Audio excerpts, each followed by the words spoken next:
क्या खत्म होने जा रहा है आजम खान का सबसे बड़ा सपना? जौहर यूनिवर्सिटी की पूरी कहानी के बारे में आज आपको बताएंगे। एक तरफ 250 एकड़ में फैला एक खूबसूरत विश्वविद्यालय, जहां कभी हजारों छात्रों के सपनों की शुरुआत होती थी, जहां इंजीनियर बनने के सपने थे, डॉक्टर बनने की तैयारी थी, जहां लाइब्रेरी में हजारों किताबें थी, जहां हर साल नए एडमिशन होते थे, और दूसरी तरफ आज उसी विश्वविद्यालय के बाहर बुलडोजर की चर्चा हो रही है। कहा जा रहा है कि 40 में से 38 इमारतें अवैध हैं, और अगर अदालत से राहत नहीं मिली तो ये इमारतें मलबे में बदल सकती हैं। लेकिन क्या ये कहानी सिर्फ अवैध निर्माण की है? क्या ये सिर्फ कानून की कार्रवाई है, या फिर ये भारत की सबसे चर्चित राजनीतिक लड़ाइयों में से एक बन चुकी है? क्या सच में पूरा विश्वविद्यालय बिना नक्शे के बना? अगर ऐसा था तो 20 साल तक किसी सरकार ने कार्रवाई क्यों नहीं की? और अगर कार्रवाई आज हो रही है तो आखिर अभी क्यों? क्या हजारों छात्रों का भविष्य खतरे में है? क्या ये कानून की जीत होगी या राजनीति की? आज हम आपको बताएंगे जौहर यूनिवर्सिटी की वो कहानी जो सिर्फ बुलडोजर की कहानी नहीं, बल्कि सपनों, सत्ता, भारतीय राजनीति की सबसे लंबी लड़ाइयों में से एक की कहानी है। कहानी शुरू होती है साल 2003 से। उत्तर प्रदेश में समाजवादी पार्टी की सरकार थी, मुख्यमंत्री थे मुलायम सिंह यादव, और उनकी सरकार में एक ऐसा मंत्री था जिसकी पकड़ सिर्फ लखनऊ तक नहीं बल्कि पूरे रामपुर पर मानी जाती थी। नाम आजम खान। उस समय आजम खान नगर विकास, संसदीय कार्य और कई अहम विभाग संभाल रहे थे। राजनीति में उनका कद लगातार बढ़ रहा था, लेकिन आजम खान सिर्फ राजनीति में अपनी पहचान नहीं छोड़ना चाहते थे। उनका एक सपना था, ऐसा शिक्षण संस्थान बनाना जो मुस्लिम समाज समेत गरीब और पिछड़े वर्ग के बच्चों को आधुनिक शिक्षा दे सके। ऐसा आजम खान का कहना था। ऐसा विश्वविद्यालय जो अलीगढ़ मुस्लिम यूनिवर्सिटी की तरह एक पहचान बनाए, लेकिन पश्चिमी उत्तर प्रदेश में। ऐसी सोच के साथ उन्होंने बनाया मौलाना मोहम्मद अली जौहर ट्रस्ट। यहीं से जौहर यूनिवर्सिटी की कहानी शुरू होती है। किसके नाम पर बनी ये यूनिवर्सिटी? यहाँ ये बात भी समझना जरूरी है, जिस व्यक्ति के नाम पर यह विश्वविद्यालय बनाया गया वो कोई सामान्य नेता नहीं थे। मौलाना मोहम्मद अली जौहर भारतीय स्वतंत्रता आंदोलन के बड़े नेताओं में गिने जाते हैं। वे पत्रकार थे, शिक्षाविद थे और खिलाफत आंदोलन के प्रमुख नेताओं में शामिल थे। महात्मा गांधी के करीबी सहयोगी रहे। 1923 में भारतीय राष्ट्रीय कांग्रेस के अध्यक्ष भी बने। उनका जन्म भी रामपुर में हुआ था। यानी आजम खान ने अपने गृह जिले में रामपुर के ही एक ऐतिहासिक व्यक्तित्व के नाम पर विश्वविद्यालय बनाने का फैसला किया। नींव कैसे रखी गई, इस पर अगर बात करें तो बता दें कि साल 2005 प्रदेश विधानसभा में मोहम्मद अली जौहर विश्वविद्यालय से जुड़ा कानून लाया गया। फिर 2006 में राज्यपाल की मंजूरी मिली और 18 सितंबर रामपुर का एक बड़ा राजनीतिक कार्यक्रम। तत्कालीन मुख्यमंत्री मुलायम सिंह यादव खुद पूरी कैबिनेट के साथ रामपुर पहुंचे। हजारों लोगों की मौजूदगी में उन्होंने इस विश्वविद्यालय की आधारशिला रखी। उस समय आजम खान ने मंच से कहा था कि यह सिर्फ एक विश्वविद्यालय नहीं बल्कि उनकी जिंदगी का सबसे बड़ा सपना है। बाद में उन्होंने कई बार सार्वजनिक मंचों से कहा, अगर कोई मुझसे पूछे कि मेरी सबसे बड़ी राजनीतिक उपलब्धि क्या है तो मेरा जवाब होगा जौहर यूनिवर्सिटी। फिर आया 2012, समाजवादी पार्टी दोबारा सत्ता में आई, मुख्यमंत्री बने अखिलेश यादव। इसी दौरान जौहर यूनिवर्सिटी का औपचारिक उद्घाटन हुआ। क्लास शुरू हुई, छात्र आने लगे, नए विभाग खुलने लगे। धीरे धीरे ये पश्चिमी उत्तर प्रदेश के सबसे चर्चित निजी विश्वविद्यालयों में शामिल हो गया। यूनिवर्सिटी कितनी बड़ी है इसके बारे में अगर बात करें तो आपको बता दें कि अगर आप सोच रहे हैं कि आखिर इसमें ऐसा क्या खास था तो जरा इसकी तस्वीर समझिए।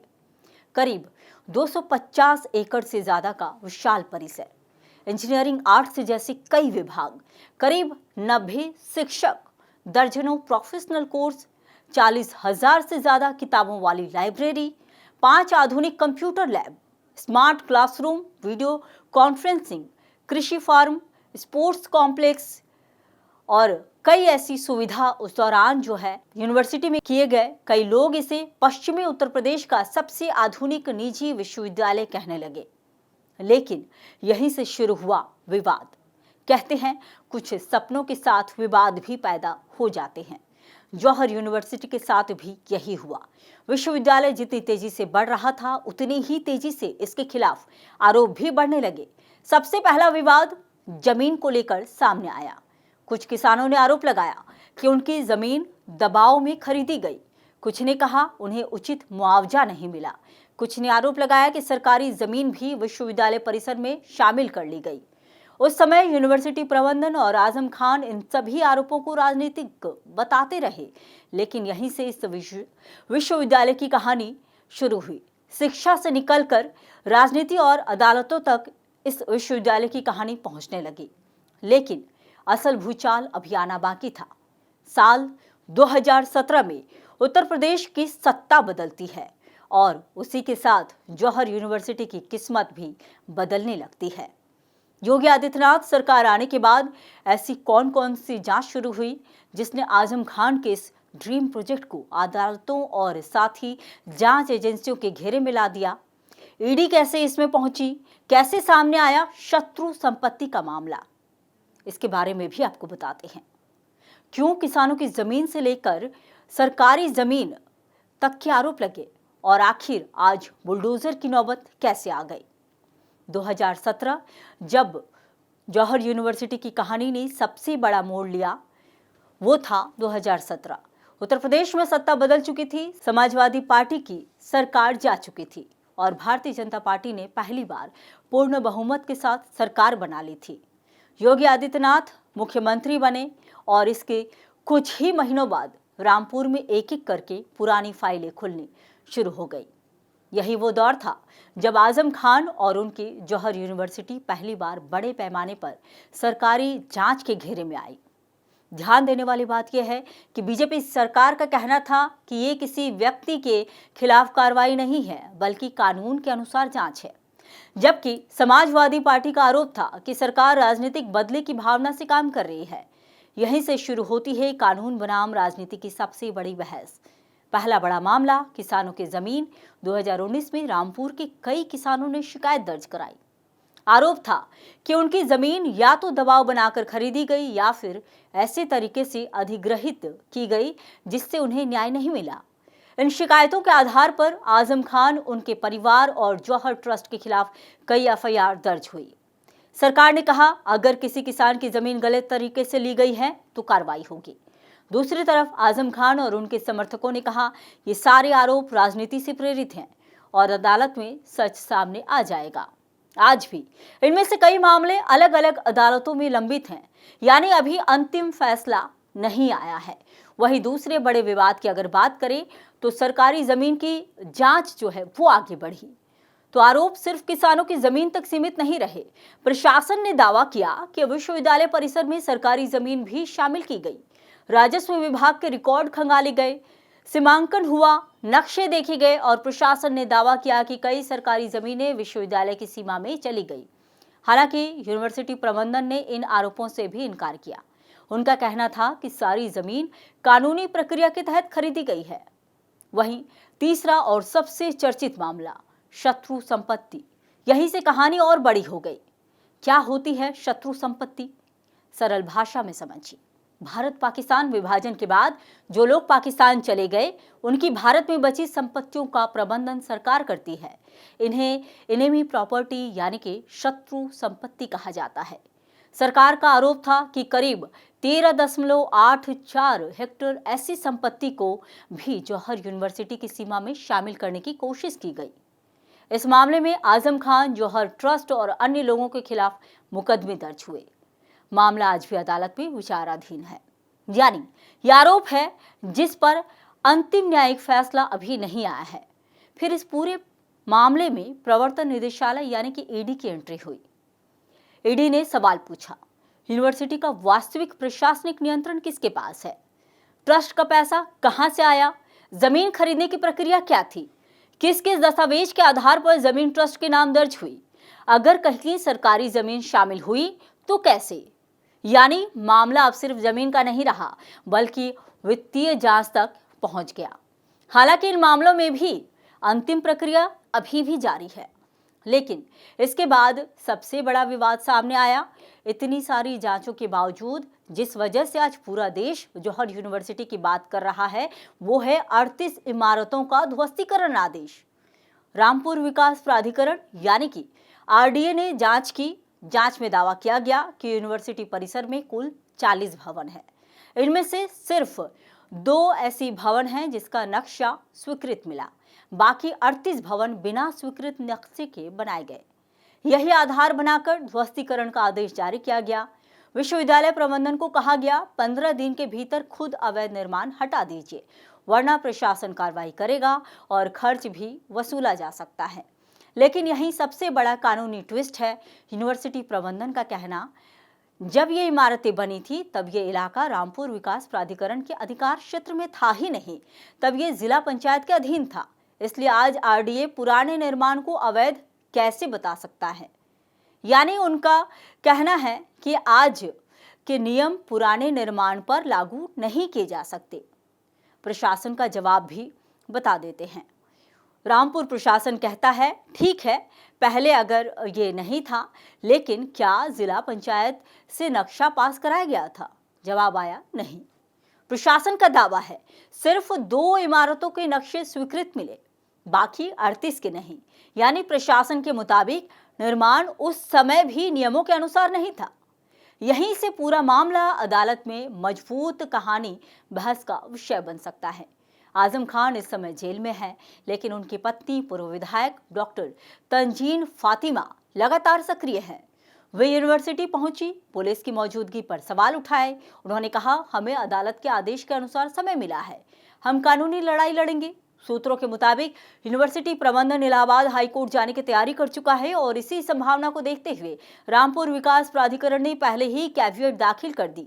मतलब अगर हाईकोर्ट में याचिका जाती है तो अदालत पहले प्रशासन का पक्ष सुने बिना कोई अंतरिम राहत नहीं देगी। यानी अब अगला बड़ा फैसला कोर्ट के दरवाजे पर होगा। लेकिन इस पूरी लड़ाई में सबसे बड़ा सवाल आजम खान नहीं है। सबसे बड़ा सवाल है वो हजारों छात्र जो रोज इसी यूनिवर्सिटी में पढ़ने आते हैं। अगर बुलडोजर चलता है तो उनकी डिग्री का क्या होगा, उनकी फीस, उनका भविष्य? क्या दूसरी यूनिवर्सिटी उन्हें अपनाएगी? सरकार क्या प्लान बना रही है? विपक्ष क्यों कह रहा है कि ये सिर्फ कानून नहीं, राजनीति भी है? और सबसे बड़ा सवाल, अगर 20 साल तक सब कुछ चलता रहा तो कार्रवाई अब क्यों? क्या जौहर यूनिवर्सिटी अब बुलडोजर सिर्फ कानून की कार्रवाई है या राजनीति भी? लेकिन इस पूरी कहानी का सबसे दुखद किरदार आजम खान है। ना ही योगी सरकार है, ना ही समाजवादी पार्टी, बल्कि वो हजारों छात्र जिन्होंने राजनीति नहीं सिर्फ पढ़ाई चुनी थी।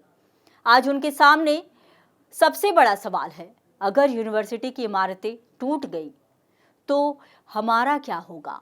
हमारी डिग्री, हमारा सेशन, हमारी फीस, हमारा करियर? सरकार ने क्या किया? रामपुर प्रशासन भी समझता है कि अगर किसी विश्वविद्यालय पर इतनी बड़ी कार्रवाई होती है तो सबसे ज्यादा असर छात्रों पर पड़ता है। यही वजह है कि यूनिवर्सिटी के गेट पर एक स्टूडेंट काउंसलिंग सेंटर बनाया गया। उच्च शिक्षा विभाग के वरिष्ठ शिक्षकों को वहां तैनात किया गया। छात्रों को समझाया जा रहा है कि घबराने की जरूरत नहीं है, अगर जरूरत पड़ी तो दूसरे विश्वविद्यालयों में एडमिशन कराया जाएगा। कुछ रिपोर्टों के मुताबिक प्रथम वर्ष के छात्रों के लिए वैकल्पिक प्रवेश की व्यवस्था पर भी काम शुरू किया गया है। लेकिन यही एक बहुत बड़ा सवाल खड़ा होता है, क्या सिर्फ एडमिशन दिला देने से समस्या खत्म हो जाएगी? मान लीजिए किसी छात्र ने यहाँ 2 साल पढ़ाई कर ली है, मगर अगर विश्वविद्यालय पर कार्रवाई होती है तो क्या उसका पूरा अकादमिक रिकॉर्ड उसी तरह दूसरे विश्वविद्यालय में ट्रांसफर हो जाएगा? क्या सभी विश्वविद्यालय एक जैसे सिलेबस पढ़ाते हैं? क्या हर कोर्स का क्रेडिट सिस्टम एक जैसा होता है? क्या मेडिकल, फार्मेसी, इंजी प्रोफेशनल कोर्स बीच में ट्रांसफर इतना आसान होता है?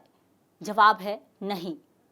यही वजह है कि शिक्षा विशेषज्ञ मानते हैं कि ऐसे मामलों में कानूनी कार्रवाई जितनी जरूरी है उतना ही जरूरी है छात्रों के लिए स्पष्ट पुनर्वास प्लान। क्योंकि अगर शिक्षा बची नहीं तो इमारत बचने या गिरने का मतलब भी अधूरा रह जाएगा। अब राजनीति समझिए, यहीं से पूरा मामला सिर्फ यूनिवर्सिटी का नहीं रहता, बल्कि राजनीतिक प्रतीक बन जाता है। विपक्ष क्या कह रहा है? समाजवादी पार्टी कहती है कि अगर कोई निर्माण अवैध था तो 15 से 20 साल तक सरकारें क्या करती रहीं? जब विश्वविद्यालय बन रहा था तब निरीक्षण क्यों नहीं हुआ? जब यहाँ हजारों छात्र पढ़ने लगे तब किसी ने सवाल क्यों नहीं उठाया?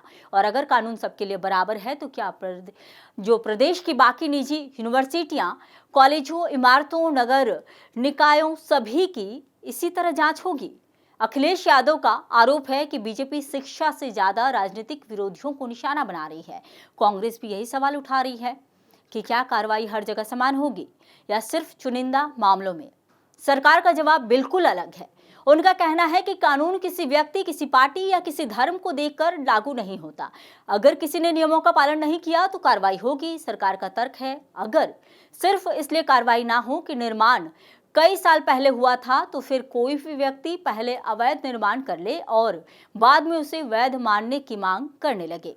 सरकार का कहना है कि राज्य की जिम्मेदारी है कि कानून का पालन कराया जाए, चाहे सामने कोई भी हो। लेकिन यहाँ एक सवाल और है, अगर जौहर यूनिवर्सिटी में वास्तव में नक्शा पास नहीं था तो क्या इसकी जिम्मेदारी सिर्फ ट्रस्ट की है या उन सरकारी विभागों की भी जिन्होंने इतने वर्षों तक इस निर्माण को रोकने की कोशिश नहीं की? अगर 2006 से लेकर 2024 तक विभिन्न स्तरों पर सरकारी एजेंसियां मौजूद थीं तो उन्होंने समय रहते कार्रवाई क्यों नहीं की? यही सवाल इस पूरे विवाद को और जटिल बना देता है। क्या बुलडोजर ही समाधान है? यहीं पर कानून और सार्वजनिक नीति दोनों अलग अलग रास्ते पर दिखाई देते हैं। अगर कोई निर्माण वास्तव में अवैध है तो कानून कार्रवाई की अनुमति देता है, लेकिन अगर उसी निर्माण में हजारों छात्र पढ़ रहे हों, सैकड़ों कर्मचारी काम कर रहे हों और वर्षों से शैक्षणिक गतिविधियां चल रही हो, तो क्या पहले छात्रों और संस्थान के लिए वैकल्पिक व्यवस्था सुनिश्चित नहीं होनी चाहिए? यही बहस आज पूरे देश में हो रही है। अब सबसे बड़ा सवाल, किससे फायदा राजनीतिक तौर पर होगा? सरकार अपने समर्थकों को यह संदेश देना चाहती है कि कानून सबके लिए बराबर है, तो ये कार्रवाई उस संदेश को मजबूत करती है। दूसरी तरफ समाजवादी पार्टी इसे राजनीतिक उत्पीड़न बताकर अपने समर्थकों को एकजुट करने की कोशिश करेगी। यानी दोनों पक्ष अपने अपने राजनीतिक नैरेटिव को मजबूत करेंगे। किसे नुकसान होगा इसकी बात करें तो सबसे बड़ा नुकसान अगर किसी को होगा तो वो छात्र होंगे। फिर विश्वविद्यालय के शिक्षक, गैर शैक्षणिक कर्मचारी और वे स्थानीय लोग जिनकी रोजी रोटी इस संस्थान से जुड़ी है। रामपुर जैसे शहर में जहां यह विश्वविद्यालय सिर्फ एक कैंपस नहीं बल्कि स्थानीय अर्थव्यवस्था का भी हिस्सा बन चुका था, उसका असर बाजार से लेकर किराए के मकानों तक दिखाई दे सकता है। अब आगे क्या होगा? अगले कुछ दिन बहुत अहम है। यूनिवर्सिटी प्रबंधन हाईकोर्ट जाएगा, प्रशासन अपना पक्ष रखेगा, कोर्ट तय करेगी क्या ध्वस्तीकरण पर रोक लगेगी या कार्रवाई आगे बढ़ेगी। यानी अब असली फैसला बुलडोजर नहीं, अदालत करेगी।